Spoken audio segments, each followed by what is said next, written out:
Welcome to Constructive Conversations, the podcast dedicated to raising the standard of excellence in light construction. I'm your host, Colton Lingle. Each episode will explore the people, products, and processes that are shaping the future of this industry. From practical insights to proven best practices, you'll discover how to build better businesses, relationships, and buildings. This is where excellence isn't just expected, it's the baseline. Get ready, because today's constructive conversation starts now. Welcome back to Constructive Conversations. Today's topic is delays. How do we deal with delays? What causes the delays most commonly in our business? And how we try to move forward as a company, how we're trying to get better. Because quite frankly, there's days where we really struggle with this. And there's other days where I see us really excelling. So we're trying to learn. We're trying to get better here at Mountain Dixon Exteriors. That's why I'm talking about this. So I'd love to get your guys' feedback on it and understand maybe some ideas that you guys have and how you guys deal with that. But yeah, jumping right in. So delays. Delays, probably the most expected, most common thing that we hear about in construction is, oh man, we started this project. We worked on a house this year that had been started in 2019. It is, for the record, 2025. It was a 6-year-long project. One house, 6 years long. And the homeowner was just ready to be done. They were so close. Obviously, we're putting on some of the finishes as we're working on the decking. Very close. But that delay is insane, crazy long, and don't want to deal with that. And how do we improve that? How do we work through those delays? So what are some of the common things that our company, Mountain Dixon Exteriors, sees in delays that we face? A couple different ones. Some of them inside our control. Some of them could have been avoided by better planning. Some of them just outside of our control. First delay that we see, weather. The weather around here. Lots of rain. Lots and lots of rain. We usually try and work through anything but the worst of it. So we'll be out there, or if it's dangerous, we don't try and work through it. So trying to hang joists and we have to walk on joists afterwards, no bueno. Wet joists are not the safest thing to be on. If it's very cold outside and maybe rained in the past short period of time, or think about ice, no bueno. Stay away from that. So weather does have its delays. Those most homeowners understand. They get it. So there's usually some forgiveness there. Where there is a lot less forgiveness is poor planning delays. Maybe I didn't remember to order the materials in time. I should have ordered them 2 weeks in advance because what normally takes a week to get here took 10 days. And that can cause delays. No bueno. Another delay from poor planning is lack of staffing. Maybe we're trying to do it with 2 or 3 guys. We really should have 6 guys. We need to bring on more guys, or we need to bring in a subcontractor to help us along the project. So lack of planning there, lack of manpower. Again, it's difficult. Everybody likes to talk about how there's a workforce shortage, especially in the skilled trades, or the trades in general. So yes, manpower is an issue, but we have to overcome that.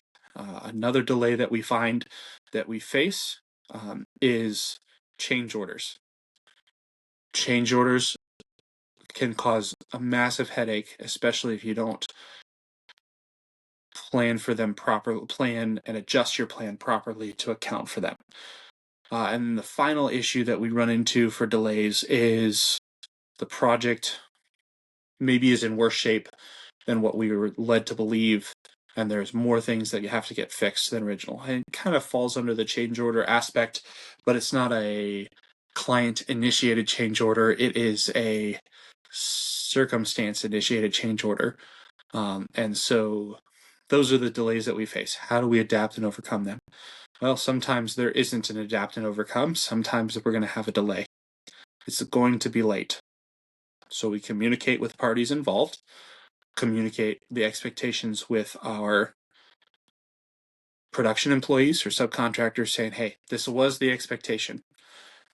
We had 3 days of rain. The expectation has changed. At the same time, we're also communicating with our client saying, hey, expectation not going to be met. Here's the new expectation that we're going to try and meet.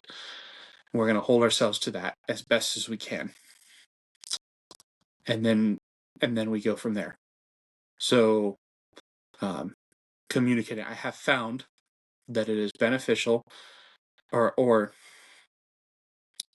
helpful, especially with my employees, to communicate when the expectation has changed as to a completion of a project, because sometimes they don't realize that the expectation has changed, rightfully so. Bad weather put us back, but they still think we have to finish on time. It's not that I'm against overtime or working on Saturday, but I do try and make sure that we keep a good, healthy work-life balance for our employees. And I try to avoid, unless it's absolutely necessary, asking them to come in on a weekend because they need that rest to come back refreshed and ready to go on Monday.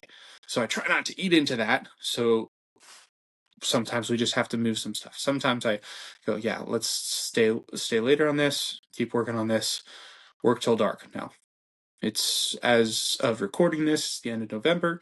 Working till dark doesn't change our hours a whole lot because it gets dark so early that, they get an extra hour of work on top of what they normally would, and then it's time to pack up and go home because they can't see anything.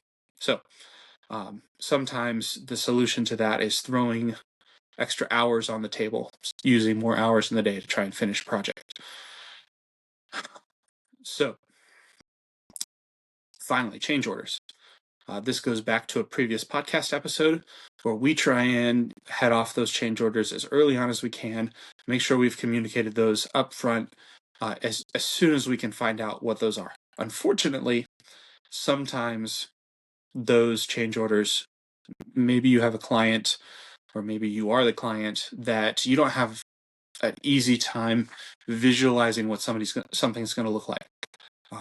Personally, I have the benefit of having grown up in construction and seen a lot of different examples of just about every project we do. So when somebody tries to describe something to me, I can usually close my eyes and see what they're trying to describe, envision it, build it in my mind, know what to expect. That's not everybody. Not everybody has that ability. Not everybody does this for a living. In fact, if they did it for a living, they probably wouldn't hire us to do it for them.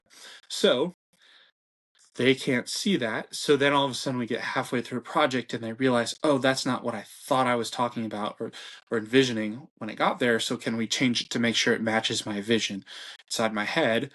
And we have to change it, and we go through that.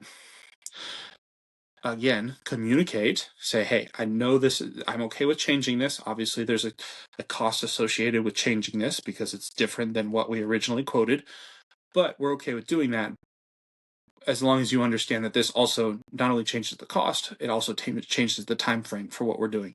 So this will extend and make sure that they're aware of that and understand that, because sometimes change orders in other areas of life and work doesn't necessarily add a time frame extension onto things. It just, but most often in construction it will. So making sure that is communicated. Finally, change orders that happen circumstantially. More boards are rotted than expected.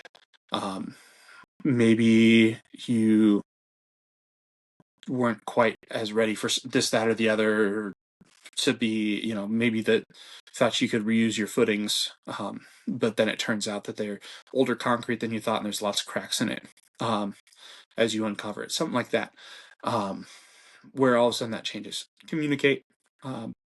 Most people understand that things change. Sometimes it's also beneficial with delays to make sure you give yourself enough leeway in the planning process to where you have a little bit extra space. Usually that space disappears, but that's okay. Again, coming back to where we're trying to grow in this area is communicating with our client, letting them know that, hey, this has changed. Expect longer. This is going to make this delay. I found that when we are on top of our communication, the homeowner understands, and the homeowner, all they want all they want is for us to communicate and know what's happening. They're okay with all the changes. They understand that. Very few of my clients have ever questioned that or really had a problem with that. They just want to be communicated with. And another thing that I would add that I forgot to talk about in the previous episode that I'm talking about now is make sure up at the front, at the start of the project, you know if they have a hard stop. Make sure that you know if they have like a really hard deadline that they have to meet.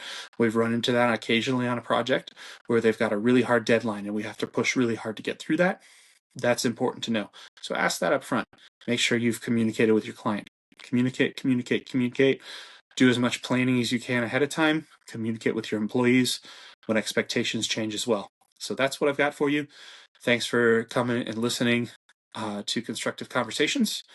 Like, comment, subscribe. Stay humble, stay busy. We'll see you next time. Thanks for joining us on Constructive Conversations, where we're raising the standard of excellence one episode at a time. If you found today's discussion valuable, be sure to subscribe so you never miss an episode. And if you know a homeowner or contractor who could benefit from these insights, share this podcast with them.